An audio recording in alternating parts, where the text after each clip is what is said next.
High, welcome back my blog. Har Har Mahadev.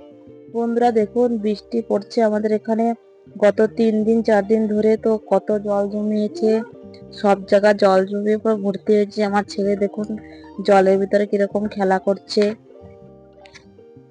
আর আমি একটু video করার জন্য জলে নেমে পড়েছিলাম।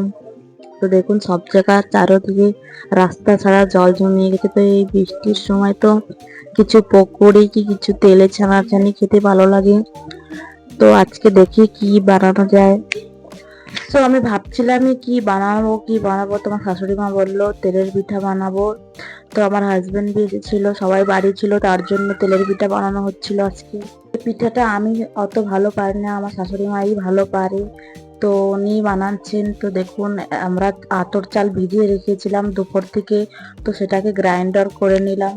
তো এটার সাথে একটু সুজি মিশিয়ে নিল। তো সুজি মিশিয়ে তো ভালো করে চিনিগুলো ছেনে বার করে নিয়েছে। তো এটাকে ভালো মিলিয়ে নিচ্ছে সুজি আর আতর চালের গুঁড়ো। তো এর ভিতরে পরিমাণ মতন লবণ দিয়ে দেবে। তারপরে তোর ভিতরে পরিমাণ মতন চিনি দিয়ে দিলাম। তারপরে এই ব্যাটারটাকে হাত দিয়ে ভালো করে মিলিয়ে নিচ্ছে।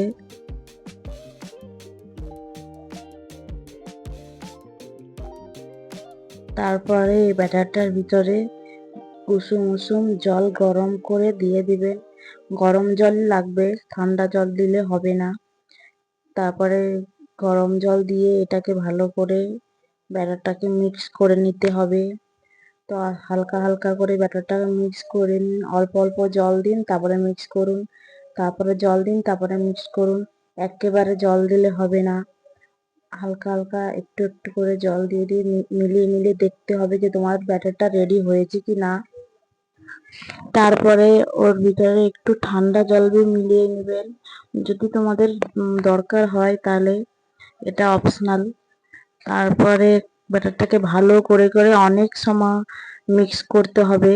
যত মিক্স করবে তত তোমার পিঠেটা নরম হবে। তো দেখুন গাইস, আমাদের প্রথম পিঠে দিয়ে দিয়েছি কড়াইতে।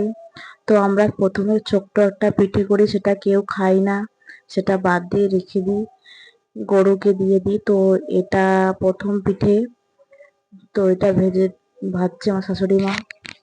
তারপরে দেখুন এক এক করে সব পিঠেগুলো ভেজে নিচ্ছে। তো তোমাদেরকে সব পিঠে ভাজা হয়ে গেলে দেখাবো পিঠেগুলো কিরকম হয়েছে।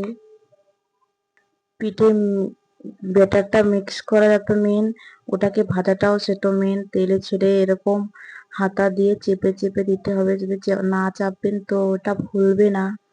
তো যতবারই আপনারা পিঠে বানাচ্ছেন এই জিনিসটা লক্ষ্য করবেন, তাহলে তোমার পিঠেটা অনেক সুন্দর হবে। তো দেখুন গাইজ, আমাদের পিঠেটা হয়ে গেছে পুরো রেডি। কিরকম নরম তুলতুলে হয়েছে দেখুন। তো দেখুন গাইজ, ওর ভিতরে আমি তোমাদেরকে ছিঁড়ে দেখাচ্ছি। ভিতরেরটাও কি সুন্দর, পুরো পন্সি পন্সি আর ফ্লাফি হয়েছে দেখুন। ছিঁড়লেই 2 ভাগ হয়ে যাচ্ছে। একদম গরম গরম খাবেন, অসাধারণ। এই রেসিপিটা ঘরে ট্রাই করে দেখবেন। সো গাইস, ভিডিওটা এখন এখানেই এন্ড করছি। ভিডিওটা ভালো লাগলে লাইক কমেন্ট শেয়ার করবে, আমার চ্যানেলটাকে সাবস্ক্রাইব করবে। টাটা।